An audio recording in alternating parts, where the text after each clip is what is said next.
Doesn't matter because I'll edit it. My friend just said, I knew you were because your boobs have just got massive. Yeah. Right.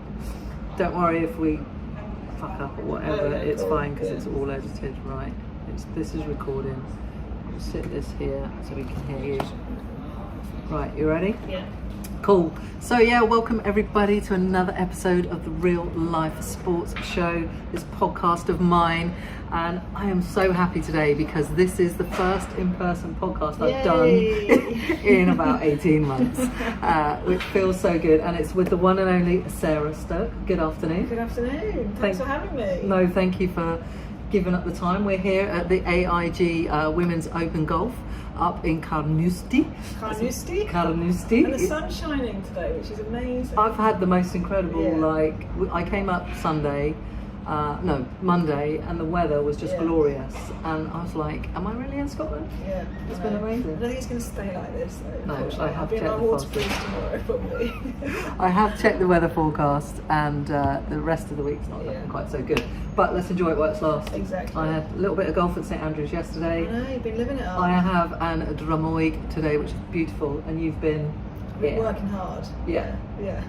Anyway, for those of you that don't know, who is Sarah Stirk? So let's start with that because I'm not going to lie, you were on my hit list. I have a hit list of people that want to get on my podcast. Yeah. You were on it, and I was very fortunate that I got asked to speak at your event, which hopefully you might talk about that a little bit.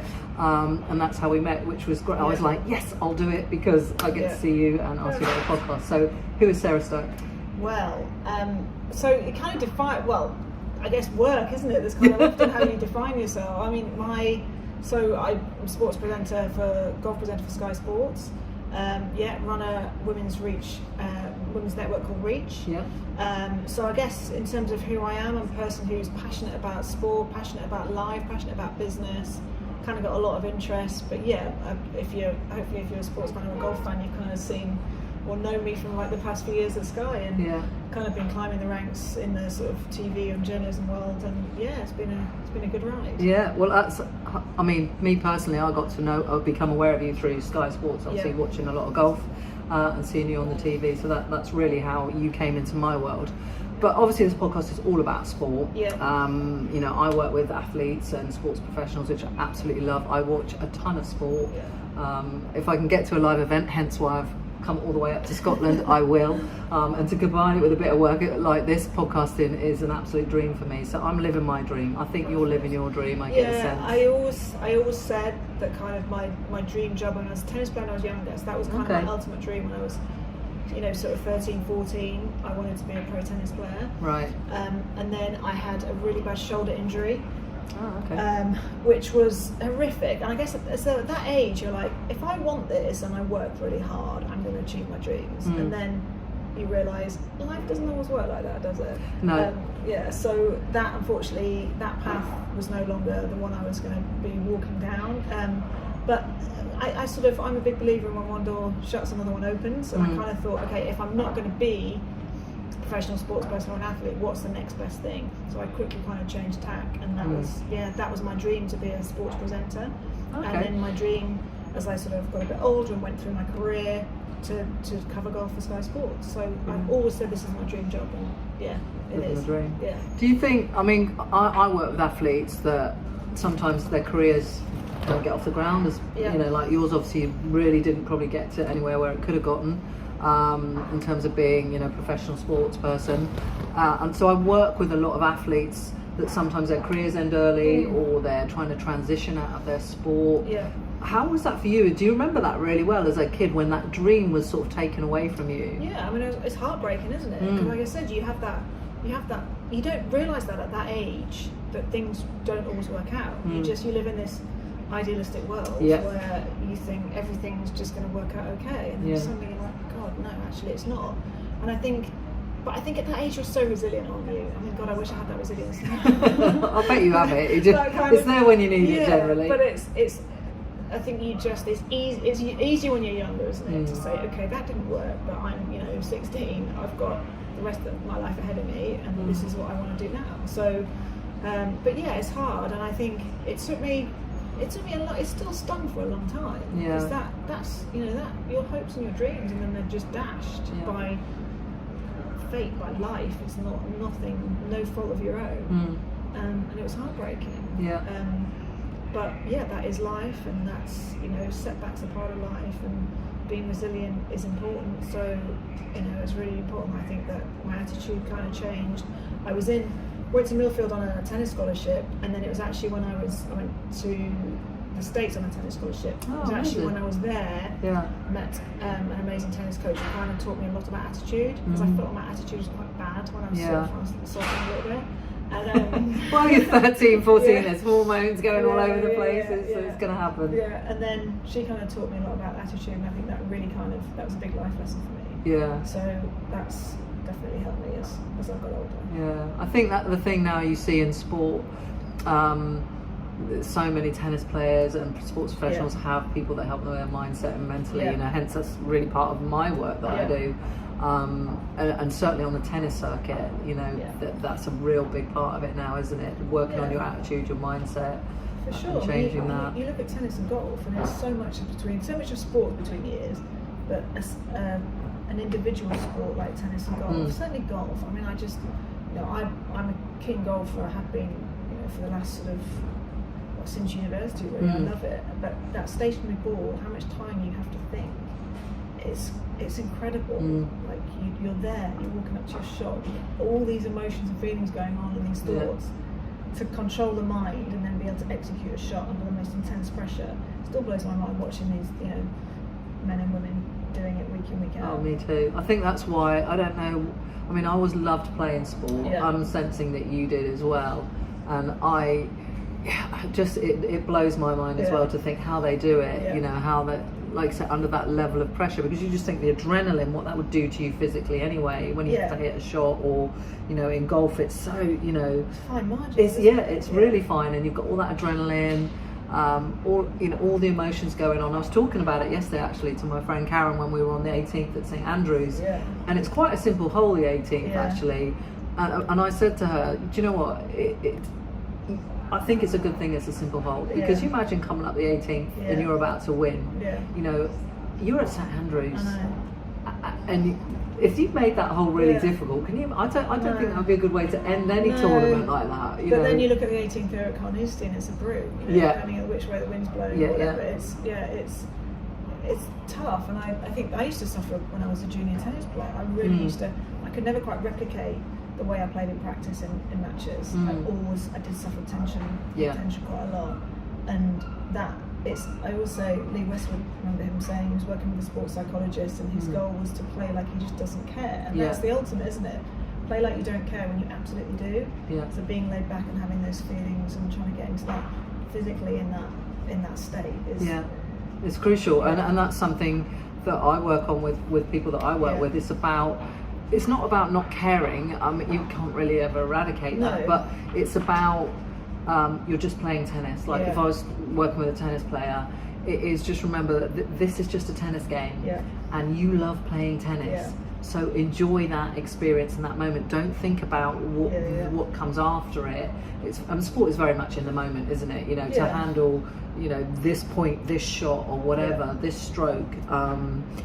You have to be in the moment, and it's very much about that. But actually, and I think Roger Federer, he had like a sports psychologist. I'm not sure if it's a sports psychologist, but he had someone helping him because his attitude was really poor in the beginning, and helped him flip that. And just to think, and I've heard him say before, I just go out there like I'm playing tennis. That I'm here to play. I love playing tennis. I just want to play a tennis match, and I'm not thinking about the Wimbledon title or whatever. I'm playing tennis, and I love playing tennis, and it's as simple as that. And trying to keep that. But it sounds simple, doesn't it? Doing it on the day. It's not.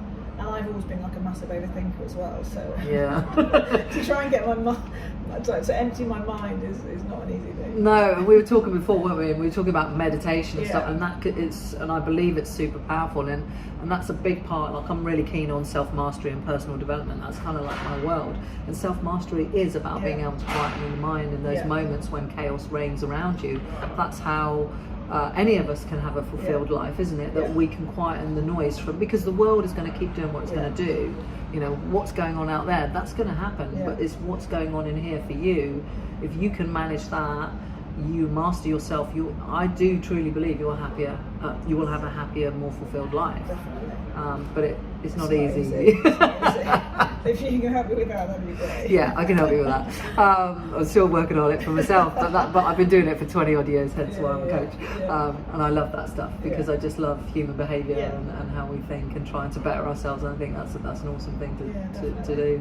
But I want to talk to you about sport anyway. I want to go back to sport because you got into tennis. So how did that happen? Was that through family? Were they keen to get you playing? Yeah, my dad was always very sporty, mum not so much. So I kind of followed my dad's path really, and just like the local tennis club. It was kind of, I mean, no real tennis in the background in the family, but just kind of fell in love kind of the local club, and that was it. And just kind of had a hook, played a bit at school, and then developed it. Went to Millfield and on from there. But I started quite late, and I think at that, when you look back at kind of like Jennifer Capriati, and I remember, and sort of they're like child prodigies, and I definitely. Maybe it's still the case in tennis, but I think maybe less so. Sort of longevity that plays out in longer careers. But I think just an automatic. Always loved sport. Tennis was kind of became my thing, and that's how it developed from there. Really. Did you play other sports in and around that? Like netball and hockey and stuff at school. Rounders, I was a big fan of rounders. Yeah, see, I remember rounders. Nobody hardly plays it now, do they? I loved rounders. It was probably my favourite, apart from athletics. I was massively. Same as well. So all sports, but then I think I wanted to try and focus and just try and get good at one. So I sort of went down the tennis route. And that was it. Yeah. I think it's interesting that you've gone on to this career. Did you go and study journalism after? So when I was in the States, that's kind of when I decided I was in physio every day, slamming with my shoulder, not kind of playing and doing what I wanted to do. And then I said, kind of, it was like an overnight thing. I was like, right, what am I going to do now? Right. And then, okay, I'm going to be a sports journalist because I can still get a front row seat to watch and see all this. And then started writing for my university newspaper, and that was it. Then I came back from the States, and then I went to Loughborough. I literally spent every holiday doing work experience. Wow. At Match of the Day, Grandstand, Daily Mirror, Daily Mail, everywhere I could really. I just made it it's not an easy career, very competitive, very cutthroat. Is it? So just because it's a fun career, it's a good career, everybody wants to do it. So I said, right, well, I need to dedicate myself and work really hard to achieve this. And that's what I did. I think having a plan quite early helped me. I never, once I decided, that was it. Just sort of kind of head down, and it's that passion and desire, isn't it? Which on the podcast we talk about that a lot. Obviously, you used to get a lot of athletes or former athletes, and we talk about that passion and that purpose and that desire and having that drive. But which is great. But also there's a double-edged sword to everything. I believe there's a paradox to everything. Were you kind of laser focused on this is my career and this is my path to the exclusion of everything else? Yeah, I think so. I just knew that. I felt quite focused at that age. I think when I went to Loughborough, I nearly left. I got offered a job on Match of the Day in my first year at uni. Not on the in front of camera, sort of behind the camera stuff. But I think it's one of those careers where experience kind of matters more than educational background really. So I did sports science degree, used the time at Loughborough to gain the work experience in the holidays, and then I did a postgrad year in industry when I was at Manchester United Television doing the journalism degree. So I became a fully qualified journalist. So, but I think probably I probably look back and think I probably didn't lead a normal kind of university life. I wasn't the party girl that you were busy doing work experience. I was even really focused at that age, and I think it's a little bit different now. I think you look at early 20s now, and they seem to. I think it's changed. Whereas at uni at that time, that age, it was kind of like you just went to have fun. But I was always, I always sort of thought, I want a bit more than that. So I was always pretty focused on very focused the prize. on what I was doing. And like I say, sometimes that can have a double. That can be other things. It's funny you're talking about like teenagers, and you kind of like you don't really think too far outside of the box, do you, or wider angles. I did a talk for some young footballers, and I kind of tease them a little bit. I ask them a few questions and see about their thinking. It is very laser focused, which is great. Like I said, but you have to have a plan B, I think, or kind of have other interests. And this is the bit that I do as a life coach with athletes, is that sport is a part of your life. It is not everything, and you can apply that to anything, like you being at uni and being laser focused on this is my career, this is what I'm going to do. That's great, but it isn't the be all and end all. It's not your whole identity. And you know, CEOs, guys, boardrooms, business owners, athletes, they can get really caught up in their thing to the detriment of themselves and other friends, family, and wider things. Did that happen to you, or did you? I think probably, I mean, for sure. I think probably relationships more than. I think it's quite. I mean, I think the hardest thing in terms of the last 10 years has been probably travelling. So it's been, for me, one of the hardest things in life has been balance. Is, you know, how do you balance family, friends, work, self-care, you know, spiritually, what you need to, you know, what you want to aspire to do and be. And it's hard, because I'm the sort of person that I want it all, you know, and why can't you?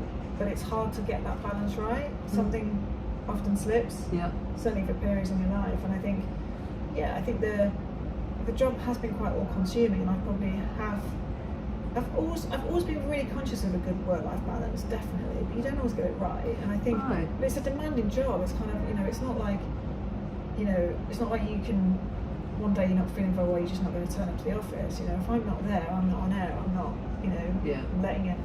There's a program there. There's a whole load of other people behind what you're doing, and so it's a case of showing up, putting the face on it, as it were. You know, and it's hard. Like sometimes, you know, stuff going on in your life and things happening. You've got to smile, put your lippy on, and get out there in front of the camera. And you're like, this is the struggle. Today. It's literally like game face, isn't it? But that's the same for athletes, right? Yeah. So get that, but it's rewards have been massive, and an amazing career, an amazing job. But it's like anything, it's high pressure. Again, you know, sports stars have to. There's pros and cons to everything. So it hasn't. I don't think it has always been easy, and I think, you know, Sky's an amazing place to work, but they demand quite a lot of you, and they demand high standards. So you're always on it, and you know, the travelling for sure has not been easy. You know, long periods away from home, and I've cut back on the travelling the last few years, definitely. Is that through choice? Is that because you're more established in your role and you can do that a bit less? I think when you're young, early in your career, you're kind of you're trying to make it, aren't you? And you just say yes to everything. And it's easier to put your demands out there as you get more established and part of the team. So for sure. Yeah. Makes sense, I suppose. It's like any career, isn't it? Once you got, you know, you'll do anything to get your foot in the door, but once your foot's in the door and you show you've got, you know, you're good at what you do, then you can maybe squeeze a little bit more juice out of the orange, so to speak. I mean, I think even like my contract when I first started at Sky, I was probably doing 30 odd weeks, whereas now my contract's 20 weeks, so even that's just a massive difference. Wow, and it's demanding as well. It takes a lot out of you. If you're flying back from the States and you know, you're landing on a Tuesday and then fly back overnight Monday night, landing on a Tuesday, then back in the studio on Thursday. I couldn't do that. Jet lag and me are not friends. I could not do that. I'd need a week. It literally takes me about a week to get over it. Yeah, it would need a week. I was just talking to one of the girls from Golf Channel there, and she's just flown from the West Coast, and I'm like, it's just hard. Nuts. Yeah, it's nuts. Brutal. So let's talk about golf, because obviously that's predominantly what you do on Sky Sports. How did you first get involved in golf? Because obviously you play. I've once heard somebody say you were an average golfer. Now your handicap to me is not an average golfer. Who said I was average? I don't know. I heard it. We'll find them and we'll hunt them down. Yes. So you wouldn't call yourself an average golfer? No, I mean, look, I got down 6 was my lowest. Yeah. So, I mean, I've been told, I think because of the tennis, the hand-eye coordination is very good, like golf to tennis, tennis to golf. Yeah. I got told when I was young I could have been pro if I'd have. So I know, sorry, I hate that, but you know, it's. I was thinking earlier, I think I might ask Sarah if she wants to have a game of golf while we're up here. I don't think I'll bother now. Well, it's not the same now. I can't putt at the minute. So brilliant, let's have a game. I might actually win a couple of holes. How did you first get into golf then? So when the tennis kind of ended, I randomly again, my uncle lives at Gleneagles in Scotland. Oh, awesome. So went up for a family holiday, had a hit, like totally hooked from day one. Instantly, day one, brilliant. I mean, it's not hard to fall in love with golf at Gleneagles because it's stunning.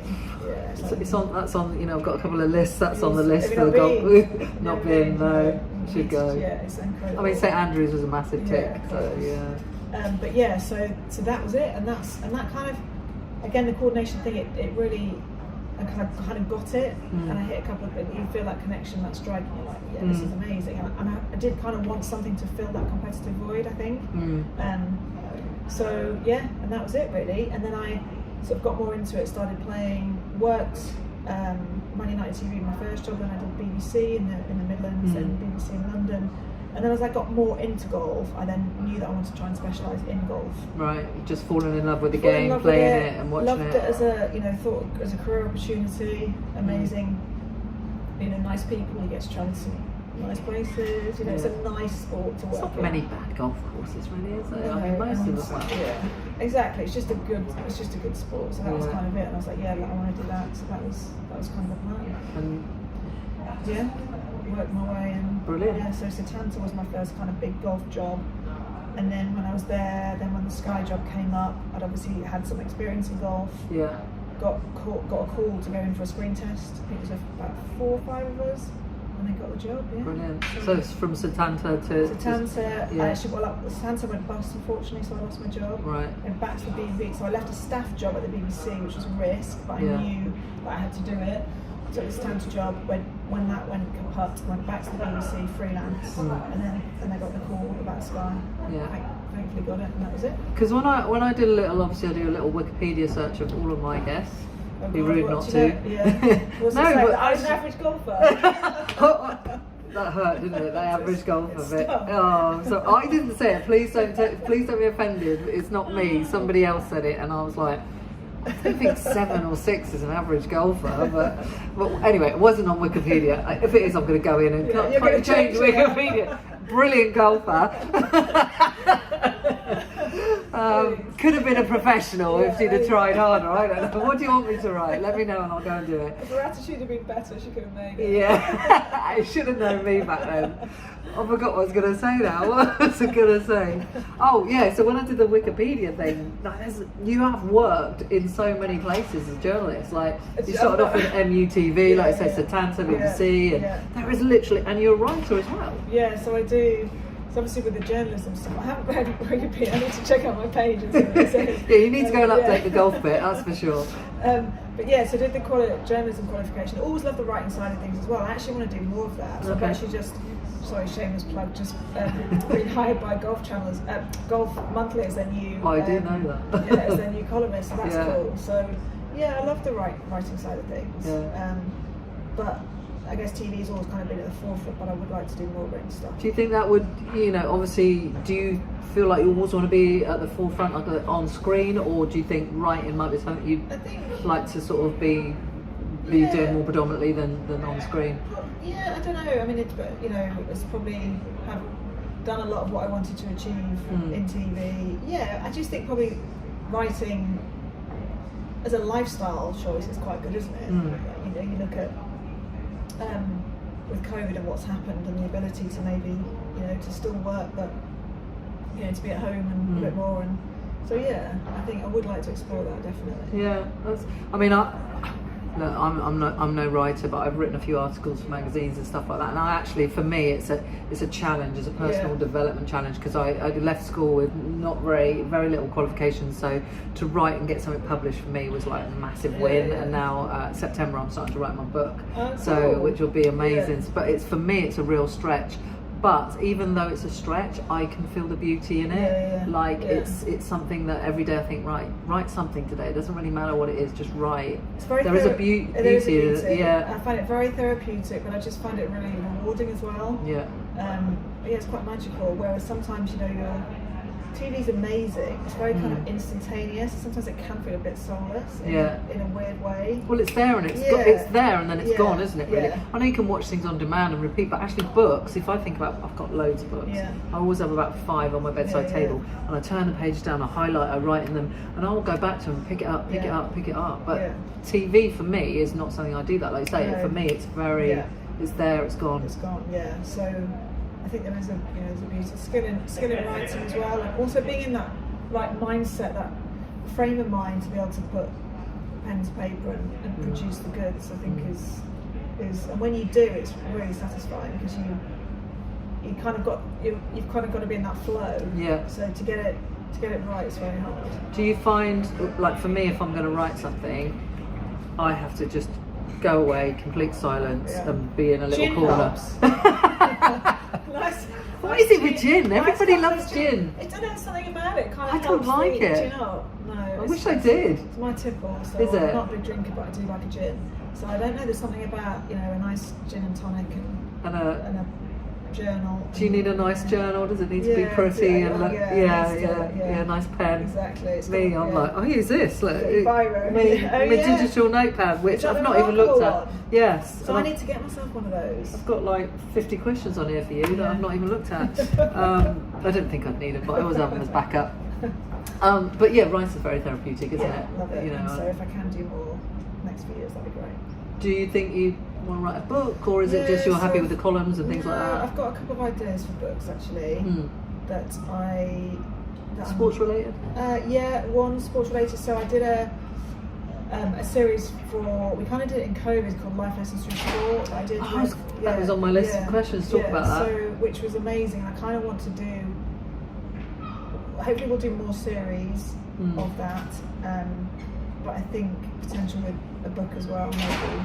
Yeah, I'd definitely buy that book. Yeah, I would love to write that book, quite frankly, because I read sporting books and about being your best, about attitude, about mindset, about what it takes to be elite, which is a bit of what this podcast has been about. Speaking to people that are in the industry and elite athletes and what it really takes, and that's obviously the lessons that your program. I've always just really been into the mental side of sports psychology, like you said, the personal development, being a better person, self-mastery, all that. I love that. And so for me when I'm speaking to the players, like this week for example, I'm doing the hosting but the post-round interviews, and you get like 2 or 3 minutes post-round. It's very kind of reflective. That's quite pressurised, isn't it, to do those 2 minutes? Yeah, it is, but it's very reactive to what their season, their round today, the challenges of this week, which is great, and I love that side of it. But I also love the more kind of sit-down, deep interviews, finding out who they are, what makes them tick, what the pressures that they feel, and what goes on inside their mind. And that's kind of what Life Lessons Through Sport was all about. Resilience, attitude,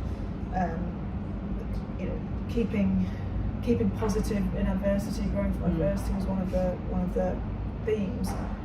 And I just find it enthralling. Yeah, so I know some of their stories anyway. Like we did Ian Poulter on attitude. For me, one of the best sporting attitudes out there. Right. And he said he's obviously a good player, but he's 95% achieved what he has because of his attitude. Yeah. And people with way more talent and half his attitude haven't got near what he has in his career. And that happened. I always say that, and when I'm talking with, whether it's a client or anyone, you can have all the skill in the world, but if you've got no will and no decent mindset, you are not going to win. And if you've got a starting line and you've got a guy that's in top physique, physically, ripped and trained to nth degree, but their mindset is shit. But you've got the guy that's he's in pretty good shape, but his attitude is off the chart. He's going to win. Yeah, definitely. He is going to win, and that's just how it is. And every athlete that I've interviewed, every athlete I've worked with, they all get it and they all know that. I was talking to a UFC fighter, Raquel Pennington, last week, and she said for her, mindset and attitude is 90% of her getting in that octagon. Yeah, it's incredible, and most athletes will say that. Yeah, so I've always kind of loved that side. So I can do more in that genre, that would be amazing for me.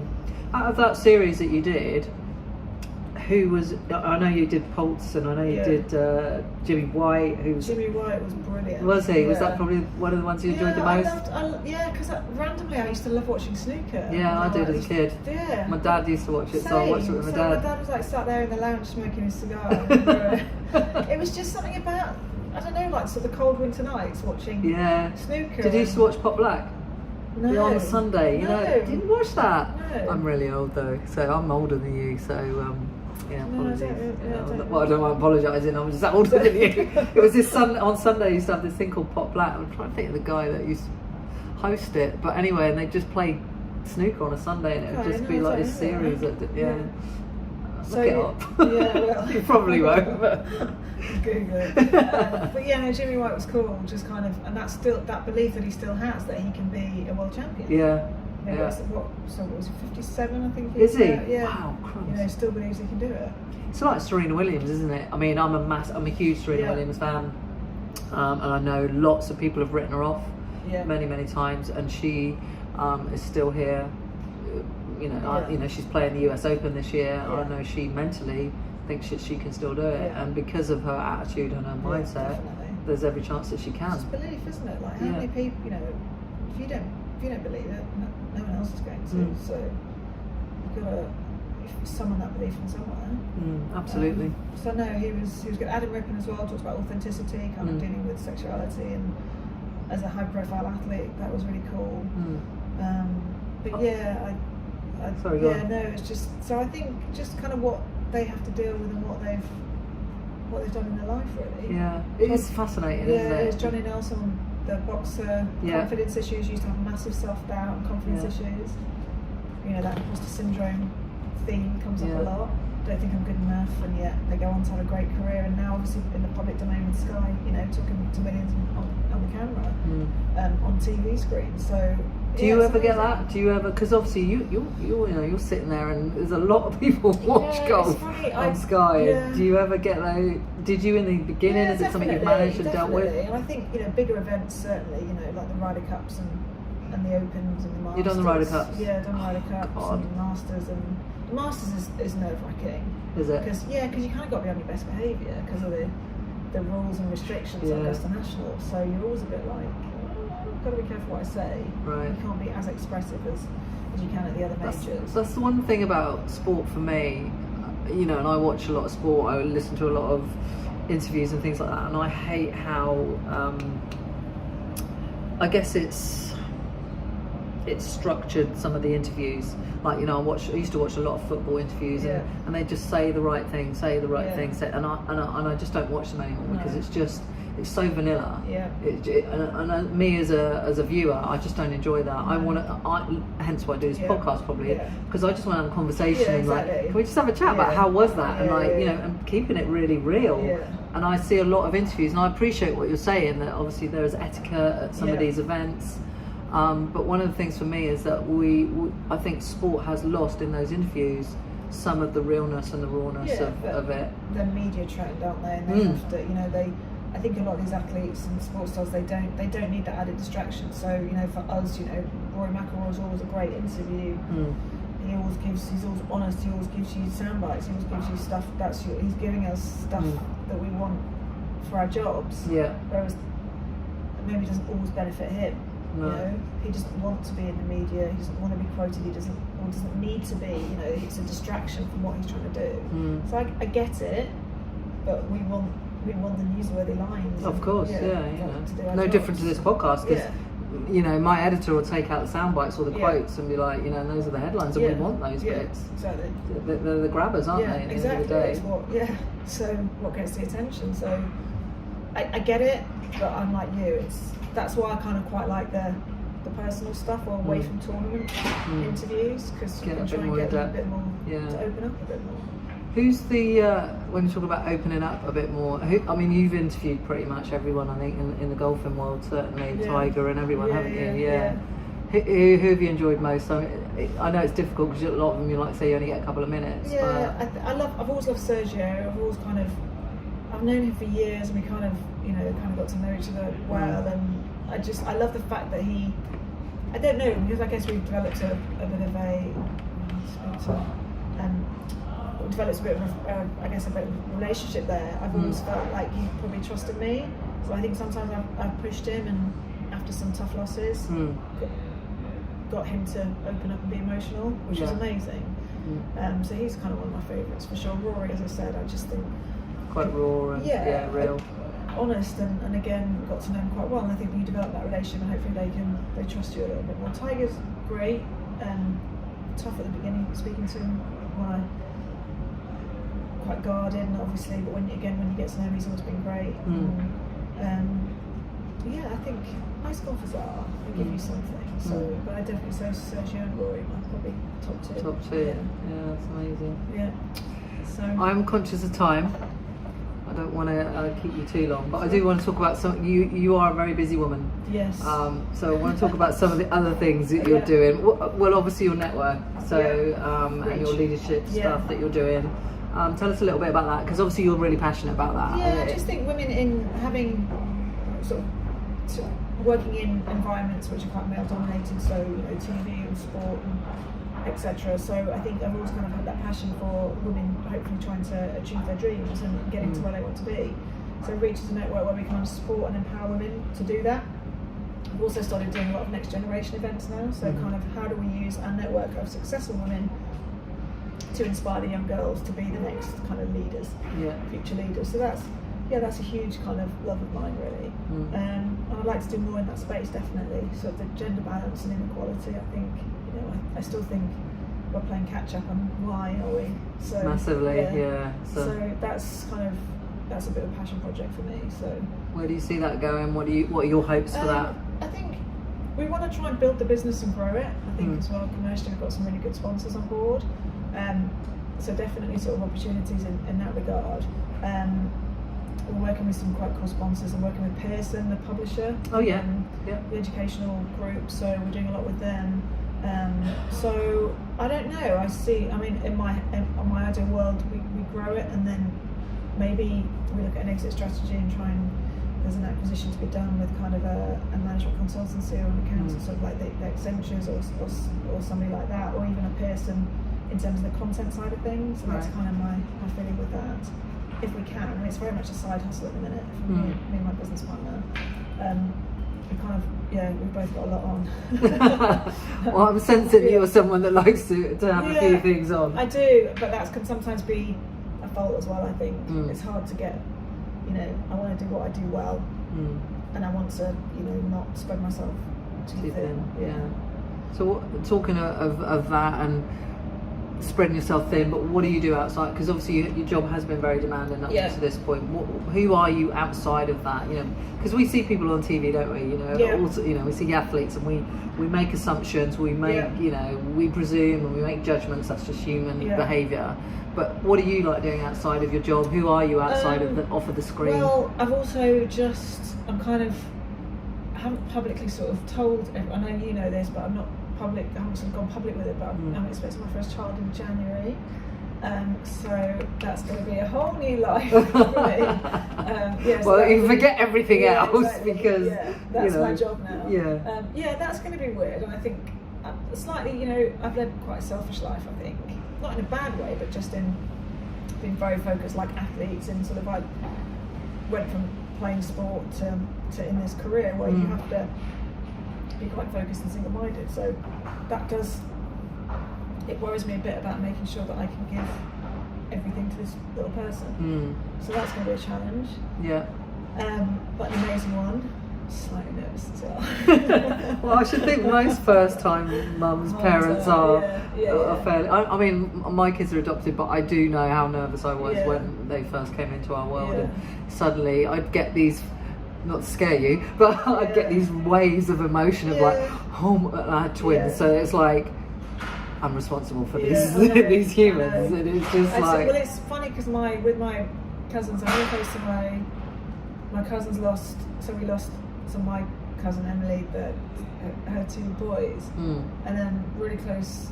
Luca now 19 and Sasha's 16, and then my brother's kids and my 2 nephews and niece, really close. And I'm always like the irresponsible adult. So I'm always like, You've like I'm that like role. the fun auntie or the fun cousin. Yeah. So they're like, right, Sarah, how's this going to work? Because Yeah. you're now, but that's You can also, still be, yeah, you exactly. can be a fun mum. Yeah, but I need to, no, of course, but also probably, I'm like the one that they come to when they want to mess around and do stupid stuff. Yeah. And let them kind of do what they want. It's nice doing that, yeah, isn't it? So, but I need to probably be a little bit more responsible.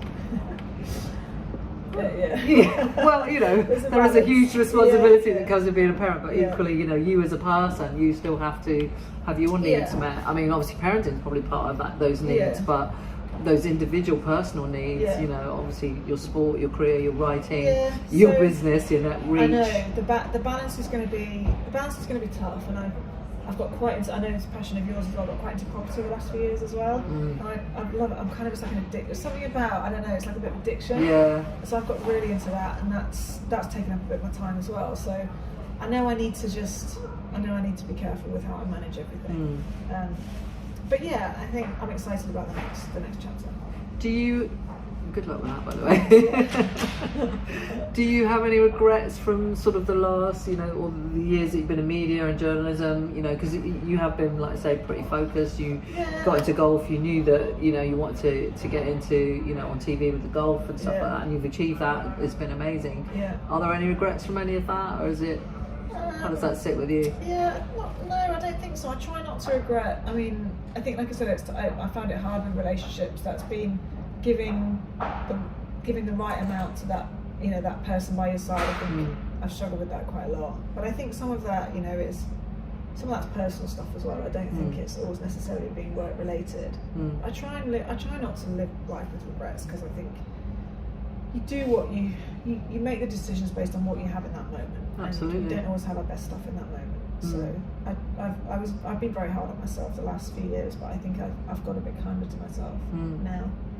And you know, some people close to me have helped me sort of get that self-love back, because it's not easy. No, it isn't. You know, I think a lot of driven people are really tough on themselves. Yeah. Really, really tough on themselves. And one of the most wonderful things you can do for yourself is to be compassionate with yourself and learn to, you know, apply that self-care every day, and even in the smallest little way. I think so.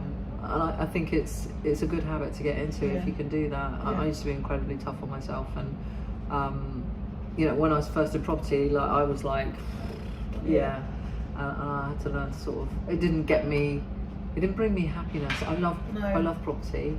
Don't get me wrong, but I wasn't fulfilled. I think that's why I do what I do now, because I've learned the fulfillment bit will bring joy to all the other bits. Yeah, you know, when you have a passion, you know, you might be great, you might be Ronaldo or whatever, a football player, but actually, if Ronaldo's a fulfilled human being first, his level of ability and performance and enjoyment are going to escalate.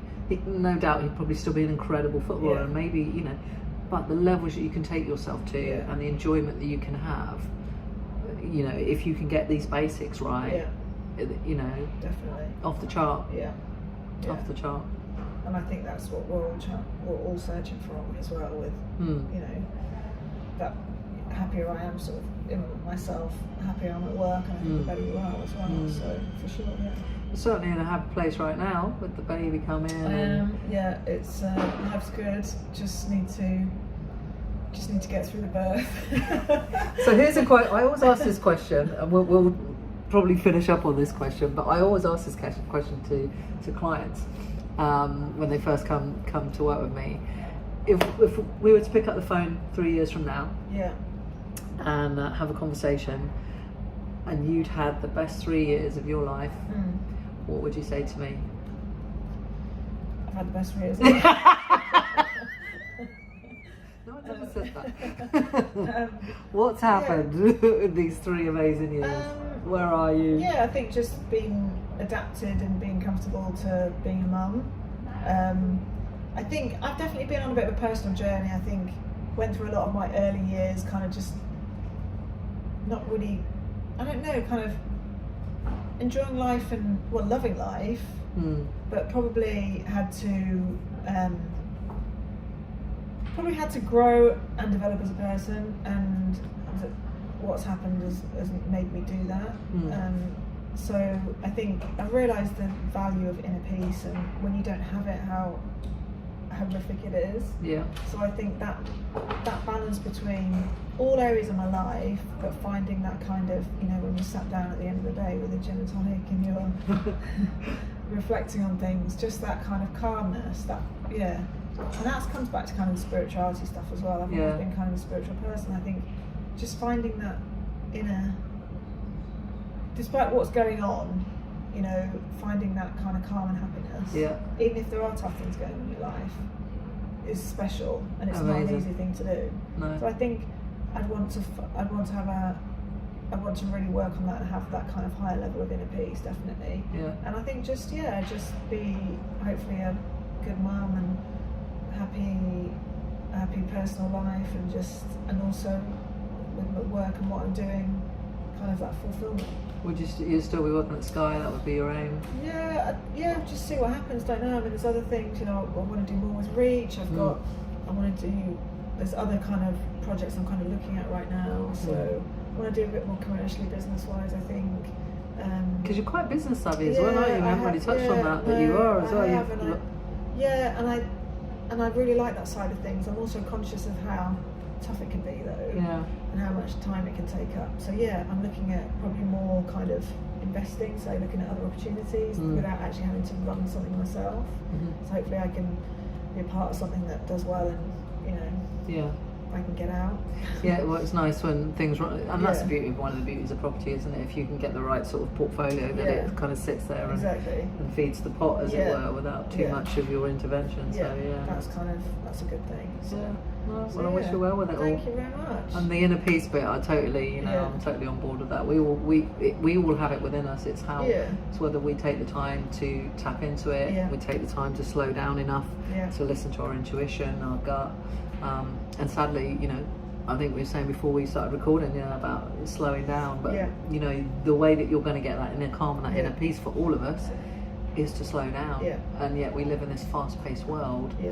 It can be very difficult, but that's where your best decisions come from, clarity comes from, intuition comes from slowing down and giving yourself that space and that time. And when you learn to do that, this is me having a little bit of a preach, but when you can learn to do that, then you're your own best friend, because it doesn't matter what's going on around you, whether it's chaos or work, you can just bring it back to yourself and actually know, but actually I'm okay, I have breath, I have safety, I have a shelter, I'm a good person.